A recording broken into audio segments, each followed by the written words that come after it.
अजी कुछ नहीं, 7 साल में जितना बिक लिया, जो बचा कुचा है 3 साल में और यो बिक लगा।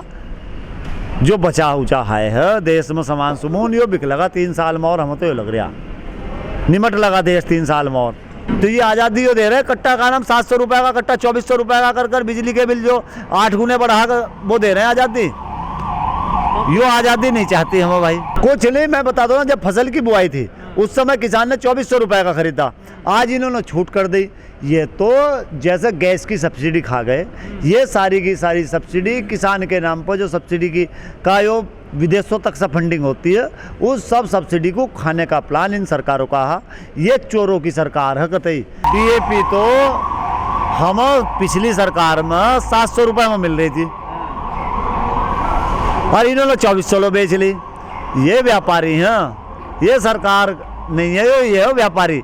और ये व्यापार करना जानते हैं, इन्हें पता जब माल बिकेगा जब 2400 का बेच लो, और जब नहीं बिकने का जब 1200 का बेच दो। अब ये 500 का कर दो, ये 500 का दे दो। हम कर क्या, जब हमने फसल पहले बोली 2400 में लेकर क्या करें इनका 500 का। अब जा सरकार ये कर सकती है, क्या नाम, डीएपी के कट्टे पर एक बार 700 रुपये से लाकर 2400 रुपये का कट्टा जब फसल बोई जाओ, जब 2400 रुपये का कट्टा दे दो, और जब फसल बो बा कर निमट जाओ तब फिर 1200 रुपये का कर दो, है नहीं। जो किसान को बिजली के कनेक्शन पिछली सरकारों में 11,000 रुपये में मिलते, 11,500 रुपये में, उस कनेक्शन को 1.5 लाख रुपये में दे दो। यो सरकार कर सके। नहीं, किसान किसी जीत पर नहीं अड़ा हुआ। किसान तो अपने सम्मान और स्वाभिमान की लड़ाई लड़ रहा है। किसान बिल्कुल जीत पर नहीं अड़ा हुआ, जीत पर सरकार है, और सरकार को ये रवैया अपना छोड़ना पड़ेगा जिद्दी। किसान हटने वाला नहीं है बिल्कुल भी। 26 तारीख को 6 महीने पूरे होंगे तो उस पर काला दिवस मनाने का निर्णय लिया गया, लेकिन 26 तारीख की बुद्ध पूर्णिमा है और महात्मा बुद्ध के विचारों को भी हम मानते हैं, तो महात्मा बुद्ध के विचारों पर हम काला दिवस मनाएं। तो उसमें विचार चल रहा है कि 27 को मना लिया जाए या 25 को मना लिया जाए। वो आज डिक्लेयर हो जाएगा, तो वो 27 को या 25 को मनाने पर विचार विमर्श चल रहा है कि 26 के बजाय 27 को या 25 को काला दिवस मना लिया जाए। किसान की कौन सी कम टेंशन है, ये बताओ। बस किसान की टेंशन कम है क्या?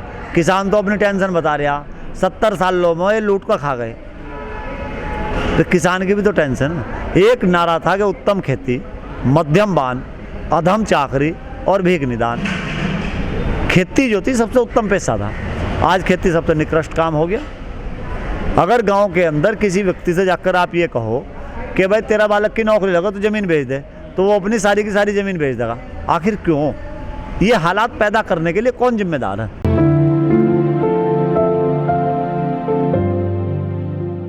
देखो, ये तो केवल जुमलेबाजी की और झूठ बोलने वालों की सरकार है।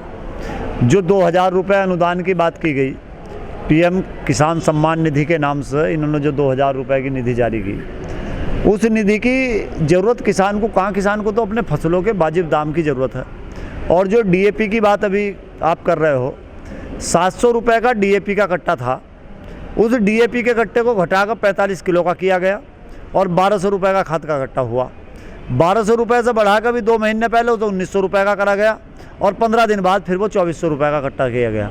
मतलब 3 गुने रेट से भी ज़्यादा भाव वर्तमान सरकार ने बढ़ाए डीएपी पर। आज ढिंढोरा पीट रहे हैं, 2 महीने पहले इन्होंने डीएपी के रेट बढ़ाए। किसान ने खरीदा 2400 रुपये में, जब उसे बुआई की ज़रूरत थी, बुआई के लिए खाद की ज़रूरत थी। आज कल से इन्होंने कल ट्वीट करके मोदी जी ने जानकारी दी कि भाई हमने सब्सिडी बढ़ा दी और अब जो किसान को 1200 रुपये का कट्टा बढ़ा मिलेगा। तो बढ़ाए किसी थे भाई रेट? 2 महीने पहले जब किसान को ज़रूरत थी, आज किसान को ज़रूरत नहीं है। 2400 रुपये से ये कह रहे सब्सिडी बढ़ा दी, अब किसान को 1200 रुपये का कट्टा मिलेगा। पहली बात तो अब किसान को ज़रूरत नहीं रही, और अगर किसी किसान को ज़रूरत भी है तो किसी जनपद के अंदर डीएपी खाद नहीं है। जब खाद ही नहीं है तो कहाँ से खरीदेगा वो? ये तो जुमलेबाजों की सरकार है, केवल आंकड़ों में उलझा कर करना चाहते हैं ये पोतपुरा, बाकी कुछ नहीं। किसान के खाते में सब्सिडी आती है कुछ चीज़ों की, लेकिन खाद के तो नगद पैसे किसान को जमा करने होते हैं। और 2400 रुपये का कट्टा हो गया, वो तो सब्सिडी जो सरकार देती है, उसके बाद अनुदान मिलने के बाद खाद तो खरीदना होता, इतने का तो लेता वो कृषि यंत्रों वगैरह पर जो सब्सिडी आती है, उस सब्सिडी को किसान के खाते में आती है वो सब्सिडी। लेकिन उस सब्सिडी पर भी बड़ा खेल है, बहुत बड़ा झोल उस सब्सिडी पर भी है। अभी पीछे एक योजना आई, ये एक इन्होंने समितियां बनवाई गांव-गांव, और वो समितियां बनवा कर ट्रैक्टर देने की एक योजना है कि 80% की छूट पर हम ट्रैक्टर देंगे किसान को। योगी जी ने तो दिए भी हैं। हम बता तो रहा हूँ, वो बहुत बड़ा खेल है। जो योगी जी ने ट्रैक्टर वाली बात आप कर रहे हो, भाई समिति बनवाई और समिति बनवा कर इन्होंने वहाँ के वहीं जो समिति बनी, जो कोई वैसा आदमी रहा उन समितियों से बहुत मोटा धन की उगाही करी, या भारतीय जनता पार्टी के जो लोग थे उन्हें वो ट्रैक्टर दिए गए, नहीं तो उस समिति से बहुत मोटा पैसा इनसे लिया गया और तब वो ट्रैक्टर दिए। प्रचार बहुत बड़े पैमाने पे किया गया। अरे कुछ नहीं, प्रचार वर्चार ये तो सब जो है लूट का खाने के धंधे हैं इनके। इन्होंने तो लूटा हा उन ट्रैक्टरों के नाम पर लूट हुई, कृषि यंत्रों के नाम पर लूट होती है। जो सब्सिडी वाले कृषि यंत्र आते हैं, देखो ट्रैक्टर का हो या कृषि यंत्र का हो, जो टीलर जो हैरो बाजार के अंदर 20,000 रुपये की मिलेगी, वो इनके यहाँ 32,000 रुपये की मिलेगी, 12,000 रुपये ज़्यादा। और सब्सिडी का पता करोगे, सब्सिडी कितने की ना, 15,000 रुपये की, और उनमें 3-4 हज़ार रुपये 5,000 रुपये रिश्वत हमारे उसमें चले जाएंगे। सब्सिडी को ये कहते हैं आधा आधा कर लो भाई, आधी सब्सिडी बाबुओं की और अधिकारियों की और आधी सब्सिडी इनकी। ये तो लूट हो रही देश के अंदर। तो डीएपी का कट्टा 1200 में है ना आपका सर? हाँ, डीएपी का कट्टा 1200 रुपये का देने की बात कही इन्होंने, लेकिन मिलेगा कहीं तो जब खरीद देंगे तब पता लगा, पता करेंगे अभी। हाँ, अभी तो कोई मिल ही नहीं रहा है, जब जरूरत होगी जब खरीद देंगे। है ही नहीं जिलों में डीएपी। तो किसान का काम निपट लिया, फसल का काम चल रहा था, भी महामारी का भी दौर था, अब सारी चीज़ें निपट ली, फसल का काम भी किसान का निपट लिया। बरसात शुरू होगी, चौमासा इसे कहते हैं, ये शुरू होगी बरसात, अब किसान खाली हो गया। अब और तेज और ज़्यादा अधिक संख्या में किसान आएंगे और रणनीति बनाएंगे कुछ ना कुछ घेराव की कहीं ना कहीं। बहरहाल आंदोलन को ऐसा ठंडा नहीं पड़ा रहने देने के, ये सरकार को मजबूर करेंगे, इसे सुनना पड़ेगा किसान की बात। 6 महीने से बैठे हैं किसान, तो ये धैर्य की परीक्षा ही है।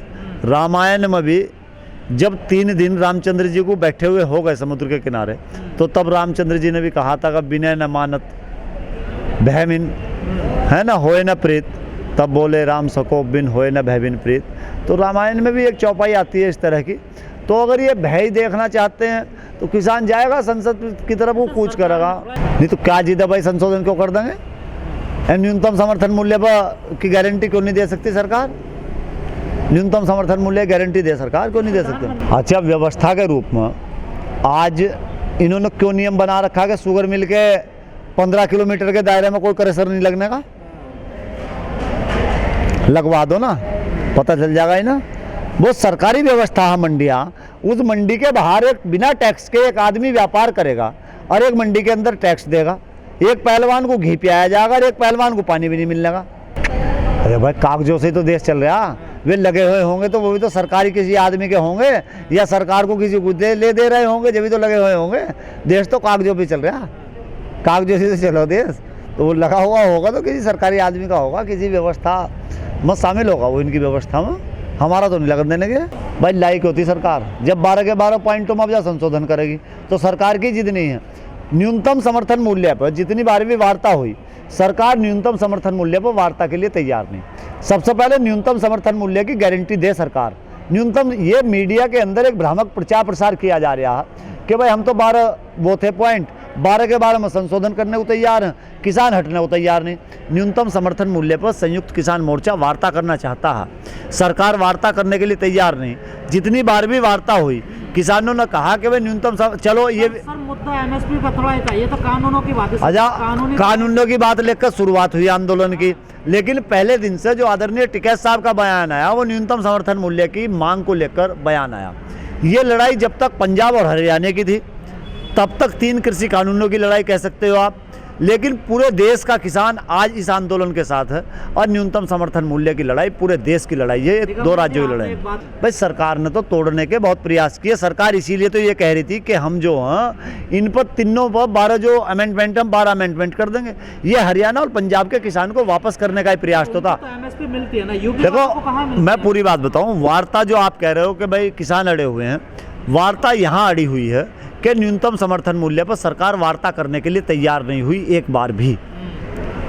अगर सरकार न्यूनतम समर्थन मूल्य पर बात करने के लिए तैयार होती और जो अमेंडमेंट होने थे उन अमेंडमेंटों की बात होती, भाई हम अड़े थे कि भाई आप वापस लो, ये वापस नहीं ले रहे थे। जब ये वापस नहीं ले रहे, तो जब वापस नहीं ले रहे, 12 पर संशोधन की बात हुई, हम लोगों ने इनसे कहा कि भाई अब न्यूनतम समर्थन मूल्य की बात कर लो। ये कहते नहीं पहले कानून की बात बताओ, जब न्यूनतम समर्थन मूल्य की बात करेंगे। तो क्या मतलब है इस बात का? आप न्यूनतम समर्थन मूल्य की बात क्यों नहीं करते? प्रधानमंत्री जी लोकसभा के अंदर बयान देते हो कि एमएसपी थी, है और रहेगी, तो कानून बनाने में क्या दिक्कत है ना? ये कानून बनाओ, जो बाहर वाला खरीद करेगा उस गारंटी कहाँ है? जो व्यापार करने जा रहा है व्यापारी, जिस व्यापारी के लिए इन्होंने मार्केट खोला है, जिस व्यापारी के लिए तीनों कानून बनाए हैं, उस पर टैक्स भी नहीं है, वो टैक्स फ्री खरीदेगा बाहर, अंदर वाला टैक्स पे करेगा, कहाँ मंडियाँ जिंदा रह जाएंगी?